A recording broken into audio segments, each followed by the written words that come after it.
नमस्कार दोस्तों, मैं रश्मि द्विवेदी प्यारी टेल्स में आपका बहुत बहुत स्वागत करती हूँ। दोस्तों, आज हम सुनेंगे मुंशी प्रेमचंद द्वारा लिखी हुई कहानी जंजाल। कहानी आपको पसंद आए तो कृपया वीडियो को लाइक कर दीजिएगा, चैनल को सब्सक्राइब करना मत भूलिएगा। तो शुरू करते हैं आज की कहानी जंजाल। दबाने से इच्छाएं समाप्त हो जाती हैं, हमें इसमें संदेह है। संभव है कुछ मामलों में ऐसा होता हो, लेकिन प्रायः सहनशीलता बंद हवा की तरह आंधी की पूर्व पीठिका हुआ करती है। पार्वती को अपने पति के साथ रहते हुए 5 साल से ज्यादा हो गए, लेकिन उसने उनसे कभी कोई फरमाइश नहीं की थी। यदि वह कभी दबी जबान से या परोक्ष रूप से किसी गहने या कपड़े की चर्चा करती, तो सुरेंद्र नाथ अत्यंत बेबसी के साथ कहते, मेरी आमदनी और खर्च का हिसाब तुम्हारे हाथ में है। यदि इसमें कोई गुंजाइश दिखाई दे तो जो चाहे चीजें बनवा लो। इससे अधिक प्रसन्नता की बात मेरे लिए क्या होगी कि तुम्हें गहनों से सजी देखूं। ये उत्तर सुनकर पार्वती सिर झुका लेती और सोचती कि मैं सारी उम्र यूं ही नंगी बुच्ची बनी बैठी रहूंगी। कभी सोचती कि यह खर्च न करूं, इस मद में कमी करूं, लेकिन चूल कभी ठीक नहीं बैठती थी। उसके पास पहले के भी कुछ गहने थे, लेकिन वह उन्हें भी नहीं पहनती थी। त्योहार या उत्सव में भी वह प्रायः सादी साड़ी पहनकर ही रह जाती थी। वह अपनी महरी और पड़ोसिनों को दिखाना चाहती थी कि उसे गहनों की भूख नहीं है, लेकिन ये इस समय अपने दुर्भाग्य और पति की निर्धनता की घोषणा थी। उसे रह रहकर विचार आता कि मेरे लिए सुरेंद्र जितना कुछ कर सकते हैं उतना नहीं करते। वे मेरी अनापत्ति और सीधेपन का नाजायज फायदा उठाते हैं। निराश होकर वह कभी कभी सुरेंद्र से झगड़ना चाहती, झगड़ती, मुंह फेर कर बात करती, उसे सुना सुना कर अपने भाग्य को कोसती। सुरेंद्र समझ जाते कि इस समय हवा का रुख बदला हुआ है, बच कर निकल जाते। कभी कभी गंगा स्नान या किसी मेले से लौटकर पार्वती पर गहनों का उन्माद सा छा जाता। वह संकल्प करती कि एक बार मन की निकाल ही लूं, जो 200-400 रुपए बचे हुए हैं उनकी कोई चीज बनवा लूं। कल की चिंता में कहां तक मरूं। लेकिन एक क्षण में उसका ये उन्माद उड़न छू हो जाता। यहाँ तक कि लगातार सहन करने के कारण उसके सजने के शौक की इच्छाएं मरकर मन के एक कोने में पड़ी रहती थीं। मगर आज 5 साल के बाद ये इच्छा जागृत हुई है। इसमें बेचैनी नहीं है, लेकिन बेचैनी से भी ज्यादा दुखदाई उदासी है। पार्वती के छोटे भाई की शादी होने वाली है। उसके मायके से बुलावा आया है। इस समारोह में भाग लेना जरूरी है। गहनों का पहनना आवश्यक हो गया। इस अवसर पर सुरेंद्र भी अपनी व्यवस्था का बहाना न कर सके। इस समय ये उपाय भी सफल होता दिखाई नहीं दिया। शाम के समय सुरेंद्र बाहर से लपके हुए आए। उनका चेहरा चमक रहा था। उन्होंने पार्वती के हाथ में एक पोटली रख दी। पार्वती ने खोलकर देखा तो पोटली में एक जड़ाऊ कंगन, एक चंद्रहार और झुमके दिखाई दिए। पार्वती कुछ सहम सी गई। उसे सपने में भी उम्मीद नहीं थी कि सुरेंद्र उसके लिए इतनी और ऐसी कीमती चीजें लाएंगे। खुशी के बदले एक व्याकुलता, एक भय का अनुभव हुआ। वह डरते डरते बोली, ये कितने के हैं? सुरेंद्र, पसंद तो है ना? पार्वती, पहले दाम तो बताओ। सुरेंद्र, 400। पार्वती, सच? सुरेंद्र, मेरे पास और रुपए कहाँ थे? पार्वती, उधार तो नहीं लेने पड़े? सुरेंद्र, नहीं, उधार क्या लेना? पार्वती, तब पसंद है। सुरेंद्र ने वास्तविकता छिपानी चाही थी, लेकिन अपनी विशाल हृदयता का बखान किए बिना न रह सके। सोचा कि इन्हें क्या पता चलेगा कि इनके लिए इस समय कितने बोझ के नीचे दबा जा रहा हूं। बोले, सच सच कह दूं, 1200 लगे। पार्वती ने पति को तिरस्कार की दृष्टि से देखते हुए कहा, तो इतनी चीजें लाने की क्या जरूरत थी? दानवीर जैसे लापरवाही के साथ सुरेंद्र बोले, एक मुद्दत के बाद जब जेवर बनवाने लगा तो कंजूसी करने बैठता। शर्म भी तो कोई चीज है। पार्वती ने पति की ओर कृतज्ञता की दृष्टि से देखा। उसमें कुछ प्यार की झलक थी, कुछ शिकायत की, कुछ गर्व की, कुछ परेशानी की। उसने और अधिक प्रश्न न किए कि कहीं कोई ऐसी बात कानों में न पड़ जाए जिससे इन गहनों को वापस कर देना ही जरूरी हो जाए। जिस व्यक्ति के हलक में प्यास से कांटे पड़े हुए हों, वो ये नहीं पूछता कि बर्तन कैसा है और पानी किसने भरा है। एक हफ्ते तक पार्वती एक दूसरी ही दुनिया में रही। उसके अंदाज में एक शान, बातों में अभिमान और चेहरे से अमीरी झलकती थी। कितने ही ऐसे काम जिन्हें वह पहले निसंकोच कर लिया करती थी, अब उसे दूभर लगने लगे। यहाँ तक कि अपनी नन्ही बच्ची तारा को गोद में लेते हुए भी उसे अपने कपड़े मैले होने की आशंका होने लगती। लेकिन वह स्वयं अपने व्यवहार में आए इस परिवर्तन से अनजान थी। 7वें दिन उसका भाई आया और पार्वती मायके चली। उसने सुरेंद्र से हर तीसरे दिन पत्र भेजने का आश्वासन लिया। उनके सामने खड़ी घंटों रोती रही। ऐसा मालूम होता था कि बिछुड़ने के दुख से उसका कलीजा फटा जा रहा है। लेकिन घर से निकलते ही दिखावे की इच्छा उसके मन पर छा गई। वह गाड़ी के एक जनाने डिब्बे में आकर बैठी, जिसमें अधिकांश महिलाएं निम्न वर्ग की थीं। उन्होंने पार्वती को आतंकित दृष्टि से देखा और इधर-उधर सिमट गईं। पार्वती खिड़की के सामने जाकर ऐसी बैठी मानो इतनी आवभगत उसका जन्मसिद्ध अधिकार हो। उसे गाड़ी में भले खानदान की केवल एक ही महिला दिखाई दी। उसका चेहरा गंभीर था। वह एक साफ साड़ी पहने हुए थी। पैरों में स्लीपर थे, हाथों में चूड़ियां, लेकिन शरीर पर गहने के नाम पर एक तार तक न था। वह निम्न वर्ग की कई महिलाओं के बीच हाथ पांव सिकोड़े बैठी थी।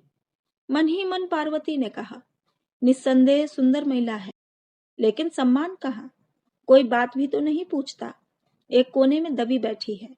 शरीर पर 4 गहने होते तो यही सब ओछी महिलाएं इसका सम्मान करती। नीचे फर्श पर पार्वती के निकट ही एक गरीब महिला बैठी हुई थी। उसकी गोद में एक बच्चा था, जो रह रहकर इतने जोर से खांसता और चीख मारता कि पार्वती मन ही मन झुंझलाकर रह जाती। जब उससे रहा न गया तो उसने उस महिला से कहा, तुम दूसरी पटरी पर जा बैठो। इस लड़के के खांसने से मुझे नींद नहीं आ रही है। गरीब महिला ने पार्वती की ओर आश्चर्य से देखा और धीरे से सरक गई। रात आधी से अधिक बीत गई थी। खिड़कियों से ठंडी हवा आ रही थी। गरीब महिला ने खिड़कियां बंद करनी चाहीं तो पार्वती ने आदेशात्मक स्वर में कहा, नहीं, रहने दो, मुझे गर्मी लग रही है। धीरे धीरे बच्चे की खांसी बढ़ने लगी। कुछ देर तक तो वह चिल्लाता रहा, फिर उसका गला पड़ गया। उसने दूध पीना छोड़ दिया।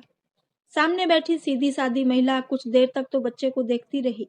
फिर उसने उस गरीब महिला के पास आकर बच्चे को गोद में ले लिया। बच्चे की हालत खराब थी। सीने पर बलगम जमा हुआ था। लगता था कि निमोनिया की शुरुआत है।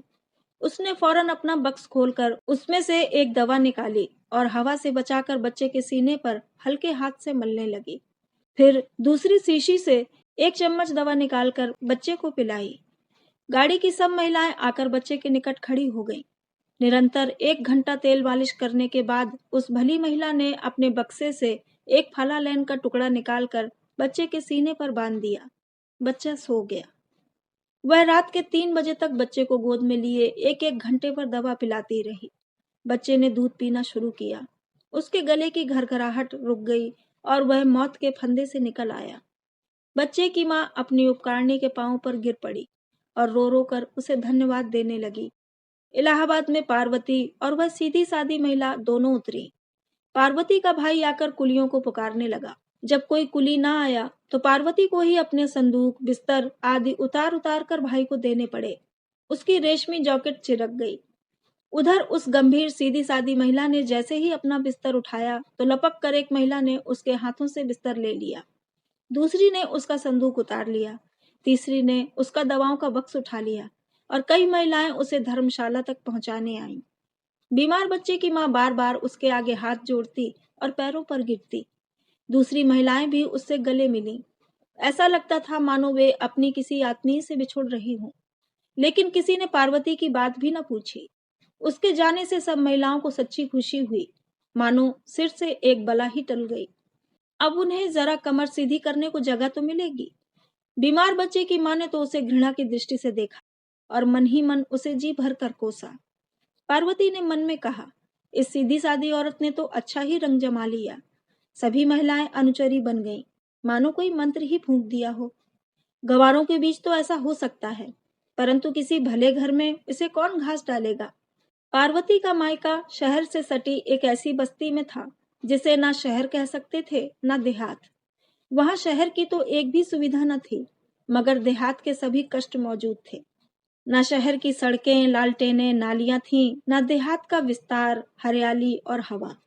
वहां का दूध शहर वाले पीते थे, सब्जी शहर वाले खाते थे, लकड़ी शहर वाले जलाते थे।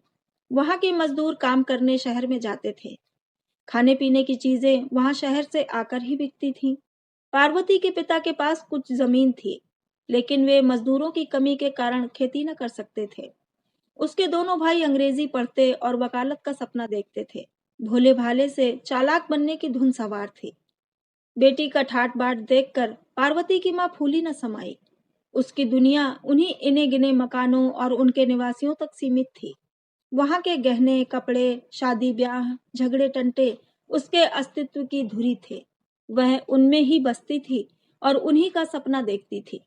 मोहल्ले में किसी के घर बच्चा पैदा होना उसके लिए पनामा नहर के उद्घाटन से भी बड़ी घटना थी, और किसी घर में एक नए कंठे का बनना दिल्ली के निर्माण से कहीं अधिक शानदार। पार्वती को देखकर बाग बाग हो गई। उसे साथ लेकर पड़ोसिनों के घर गई। जो भी उसके कंगन और चंद्रहार को देखता लोट पोट हो जाता। माँ सामने वाले की सामर्थ्य के अनुसार उन गहनों का मूल्य बढ़ाती रहती थी। 2-3 दिन पूरे मोहल्ले में उन गहनों की नुमाइश हुई। पार्वती का सिक्का जम गया, उसका रौब बैठ गया। पार्वती की चाल ढाल से एक शान टपकती थी। वह खाना खाने बैठती तो नाक सिकोड़ लेती। घी बेस्वाद है, पानी पीती तो मुंह बनाकर, ठंडा नहीं है। माँ सबको सुना सुना कर कहती, भला इनसे पूछो, घर का सा सुख यहाँ कहाँ मिलेगा। वहां अपने मन का खाती थी, अपने मन का पहनती थी। यहाँ गृहस्थी में तो मोटा महीन सब मिलेगा, मगर बेचारी में जरा भी ऐंठ नहीं है। वही पुराना स्वभाव है, वही अल्हड़पन। पार्वती की बिटिया तारा पूरे मोहल्ले की गुड़िया बनी हुई थी। सभी छोटे बड़े उसे गोद में उठाते और प्यार से चूमते। कोई कहता, बेटी ये हंसली हमको दे दो, तो तारा तोतली बोली में कहती, हमाली है। कोई पूछता, बेटी ये कड़े किसने बनवाए हैं? तारा कहती, मेरे बाबूजी ने। शादी का दिन निकट आ गया। रस्म रिवाज होने लगे। मोहल्ले की औरतें बन संवर कराने लगी, लेकिन पार्वती उन सबकी रानी लगती थी। सभी औरतों की दृष्टि उसके कंगन, चंद्रहार और झुमकों पर ही टिकी रहती। सब उससे दबती, उसका लिहाज करती और उसकी हाँ में हाँ मिलाती। पार्वती को यह सम्मान केवल अपने गहनों के बल पर ही मिल रहा था। बारात चलने के दिन न्योते में सुरेंद्र नाथ भी आए। जब वे शाम के समय घर में गए तो मुस्कुराकर पार्वती ने, आज जी चाहता है कि तुम्हारी पान फूल से पूजा करूं। मुस्कुराकर सुरेंद्र ने कहा, बना रही हो? पार्वती, नहीं, सच कहती हूँ, इस समय मन यही चाहता है। तुम्हारे इन गहनों ने मेरा बोलबाला कर दिया। सारे मोहल्ले में धाक जम गई। सबकी सब पानी भरती हैं। ये न होते तो झूठी भी कोई बात न पूछता। अपनी जमा अपने घर में है, लेकिन नेकनामी मुफ्त। ऐसा सौदा और क्या होगा? सुरेंद्र, मैं जानता तो दो एक चीजें और ले लेता। पार्वती, ओह, तब तो सारे मोहल्ले में मैं ही मैं होती। औरत की इज्जत गहने कपड़े से होती है, नहीं तो अपने माँ बाप भी आंख से गिरा देते हैं। सुरेंद्र पछताए कि और गहने क्यों न खरीद लिए। भले ही 200-400 और उधार हो जाते, इसकी लालसा तो मिटती। पार्वती को मायके में रहते 2 महीने हो गए। सुरेंद्र को दफ्तर से छुट्टी न मिली कि आकर ले जाते। शादी का सब काम पूरा हुआ, मेहमान विदा हो गए। सन्नाटा छा गया। धीरे धीरे पड़ोसिनों का आना जाना भी बंद हुआ। पार्वती के गहनों के 4 दिन के साम्राज्य का अंत हो गया। वही गहने थे, वही कपड़े, मगर अब उन्हें देखने में क्या आनंद आता। अब पूरे पूरे दिन पार्वती अकेली बैठी रहती। कभी कोई औरत मिलने आ भी जाती तो बस 2-4 बातें करके ही अपनी राह लेती। ये अकेलापन पार्वती को बहुत अखरता। मायके से उसका मन उचाट हो गया। उसे पता चल गया कि नित्य नए गहने बनते रहने से ही उसकी बात बनी रह सकती है। पुराने तमाशे को कोई मुफ्त में भी नहीं देखता। कोड़ में खाज ये हुई कि और भी कई घरों में उसके जैसे गहने बनने लगे। यहाँ तक कि एक मनचले शौकीन बनिए ने, जिसे नमक के काम में बड़ा भारी लाभ हुआ था, कलकत्ते के बने हुए कंगन और हार मंगवाए, जिन्होंने पार्वती का रंग फीका कर दिया। रही सही बात भी जाती रही। रेत की दीवार भरभरा कर ढह गिरी। एक दिन पार्वती अकेली बैठी सुरेंद्र को पत्र लिख रही थी कि अब यहाँ जरा सा भी मन नहीं लगता। 2 दिन की छुट्टी मिले तो मुझे ले जाओ। इतने में उसकी बचपन की सहेली बागेश्वरी उससे मिलने आई। वह पार्वती के साथ खेली हुई थी। उसका ब्याह एक गरीब खानदान में हुआ था। लेकिन उसके पति ने रंगून जाकर खूब पैसा कमाया और 4-5 साल के बाद लौटा तो पत्नी के लिए एक मोतियों का हार लेता आया। बागेश्वरी आज ही मायके आई थी। पार्वती ने उसका मोतियों का हार देखा तो आंखें खुल गईं। 2000 से कम का नहीं होगा। पार्वती ने उसकी प्रशंसा तो की, लेकिन उसका दिल बैठा जाता था, जैसे कोई ईर्ष्यालु कवि अपने नौसिखिए प्रतिद्वंदी की कला की प्रशंसा करने में कंजूसी करे। ये रोग पार्वती की आत्मा में घुन की तरह लग गया। उसने दूसरों के घर आना जाना छोड़ दिया, मन मारे अपने ही घर में बैठी रहती। उसे ऐसा लगता था कि अब औरतें, यहाँ तक कि उसकी माँ भी, उसे तिरस्कार की दृष्टि से देख रही हैं। पहले गहनों की चर्चा में उसे एक विशेष आनंद मिलता था, अब वह भूलकर भी गहनों की चर्चा नहीं करती, मानो अब उसे इस संबंध में मुंह खोलने का भी मन न हो। आखिरकार एक दिन उसने अपने सब गहने उतार कर बक्से में रख दिए और ठान लिया कि इन्हें खोलूंगी नहीं। उसे इन गहनों के खरीदने पर पछतावा होने लगा। दिखावे की चाह में जिंदगी के सुख चैन में बेकार खलल पड़ गया। वह बिना गहनों के ही अच्छी थी। ये मुफ्त की उलझन तो नहीं थी। घर के रुपए कमाकर ये सिरदर्द खरीदना बड़ा महंगा सौदा है। तीज के दिन पार्वती की माँ ने कहा, बेटी, आज मोहल्ले की सब औरतें स्नान करने जा रही हैं, तुम भी चलोगी? पार्वती ने उपेक्षा से कहा, नहीं, मैं नहीं जाऊंगी। माँ, चलती क्यों नहीं? बरस बरस का त्योहार है, सब अपने मन में क्या कहेंगी? पार्वती, जो चाहे कहें, मैं तो न जाऊंगी। कुंवर के दिन थे, सुरेंद्र को अभी तक छुट्टी नहीं मिली थी। पार्वती ने जल भूनकर उन्हें कई चिट्ठियां लिखी थीं, पर इधर 2 हफ्ते से पत्र लिखना बंद कर दिया था। उसे अपनी जिंदगी बोझ लगती थी। मोहल्ले में बुखार और चेचक का प्रकोप था। कोई किसी के घर आता जाता न था। नाश्ते के बदले घरों में काढ़ा पकता था। अस्पताल में मेला सा लगा रहता था। वैद्य और हकीम पत्थर के देवता बने हुए थे। एक दिन पार्वती की माँ ने कहा, बेटी, आज शीतला देवी आ रही हैं, चलो उनसे मिलाएं। पार्वती, शीतला देवी कौन है? माँ, ये तो नहीं जानती, मगर कभी कभी यहाँ आया करती हैं। औरत क्या है, देवी ही है। पार्वती, क्या करती हैं? माँ, यहाँ तो जब आती हैं बीमारों की दवा दारू करती हैं और किसी से एक पैसा भी नहीं लेती। पार्वती, तो घर की मालदार होंगी? माँ, नहीं, सुनती हूँ कि सिलाई करके गुजर बसर करती हैं। ब्याह के बाद ही पति हैजे से मर गया, उसका मुंह तक नहीं देखा, तब से इसी भांति काम कर रही हैं। पार्वती, तो क्या अभी उम्र अधिक नहीं है? माँ, नहीं, अभी उम्र ही क्या है। नारायण ने जैसी शक्ल और सूरत दी है वैसा ही स्वभाव है। किसी महल में होती तो महल जगमगा उठता। ऐसी हंसमुख, ऐसी मिलनसार कि पास से हटने का मन नहीं होता। जब तक यहाँ रहती है भीड़ लगी रहती है, पूरा मोहल्ला घेरे रहता है। इतने में मेहरी ने आकर कहा, बहू जी, शीतला देवी आई हैं और पाठशाला में बैठी हुई लड़कियों से कुछ पूछ रही हैं। कई लड़कियों को तो इनाम भी दिए हैं। मैं भी जाती हूँ, जरा दर्शन कराऊं। माँ ने कहा, अरे तू पानी तो भर दे, न जाने कब तक लौटेगी।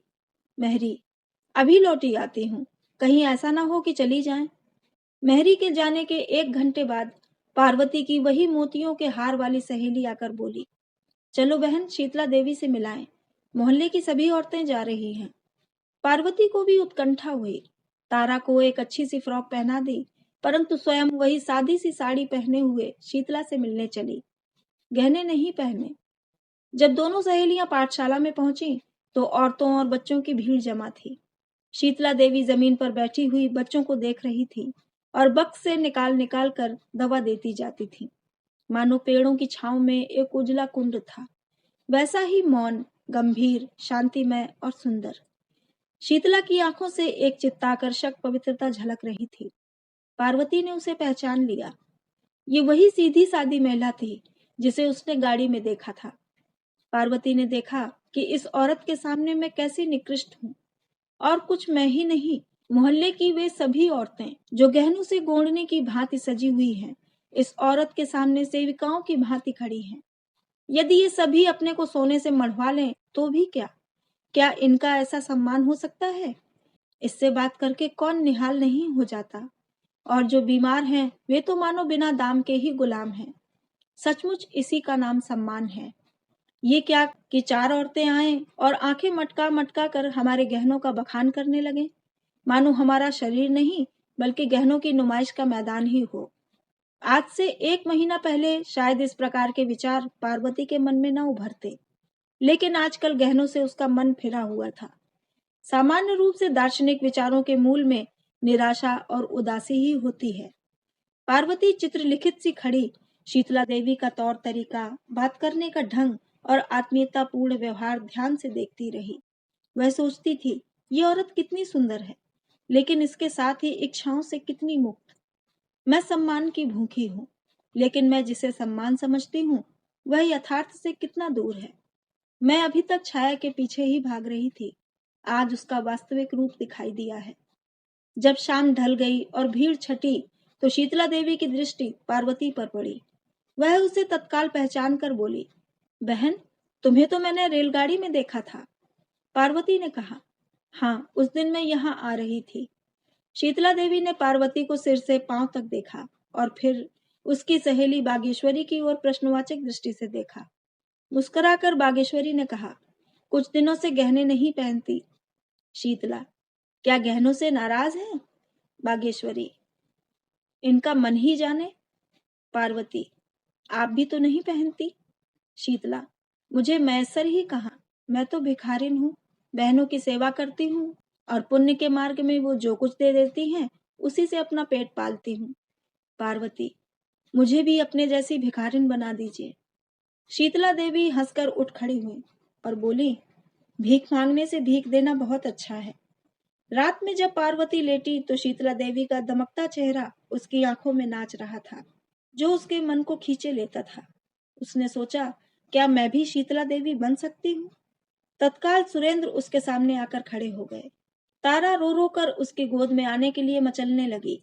जीवन की इच्छाओं की एक बाढ़ सी उठ खड़ी होकर टक्कर मारने लगी। नहीं, शीतला देवी बनना मेरे वश में नहीं है, लेकिन मैं एक बात कर सकती हूँ और वो अवश्य करूंगी। 1 सप्ताह में पार्वती अपनी ससुराल आ पहुंची। सुरेंद्र ने उसका मुरझाया हुआ मुंह देखा और आश्चर्य से बोले, गहनों से रूठ गई क्या? पार्वती, पुराने हो गए, नए बनवा दो। सुरेंद्र, अभी तो इन्हीं का हिसाब चुकता नहीं हुआ। पार्वती, मैं एक उपाय बताती हूँ, इन गहनों को वापस कर दो। वापस तो हो जाएंगे? सुरेंद्र, हाँ, बहुत आसानी से। इन 2 महीने में सोने का भाव बहुत चढ़ गया है। पार्वती, तो कल वापस कराना। सुरेंद्र, पहनोगी क्या? पार्वती, दूसरे गहने बनवाऊंगी। सुरेंद्र, और रुपए कहाँ हैं? पार्वती, उन गहनों में रुपए नहीं लगेंगे। सुरेंद्र, मैं तुम्हारा मतलब नहीं समझा। पार्वती, ये गहने जी के जंजाल हैं, इनसे मन भर गया। इन्हें बेचकर किसी बैंक में जमा कर दो, हर महीने मुझे उसका ब्याज दे दिया करना। सुरेंद्र ने बात हंसी में उड़ानी चाही, लेकिन पार्वती के हाव भाव से ऐसा दृढ़ संकल्प प्रकट होता था कि वे उस विषय में गंभीरता से विचार करने पर विवश हो गए। दूसरे महीने में शीतला देवी के नाम 12 रुपए का एक गुमनाम मनी आर्डर पहुंचा। कूपन में लिखा हुआ था, ये तुच्छ धनराशि स्वीकार कीजिए। ईश्वर की इच्छा हुई तो ये धनराशि स्थायी रूप से प्रतिमाह मिलती रहेगी। आप इसे जिस भांति चाहें खर्च करें। अब से दुआएं ही मेरा आभूषण होंगी। ये धातु के टुकड़े तो जी का जंजाल है, इनसे मेरा मन भर गया है। तो दोस्तों, ये थी कहानी जंजाल। आपको कैसी लगी हमें कमेंट में जरूर बताइएगा। चैनल को सब्सक्राइब करना मत भूलिएगा। तो मिलते हैं अगली कहानी में। कहानी को पूरा सुनने के लिए बहुत बहुत धन्यवाद।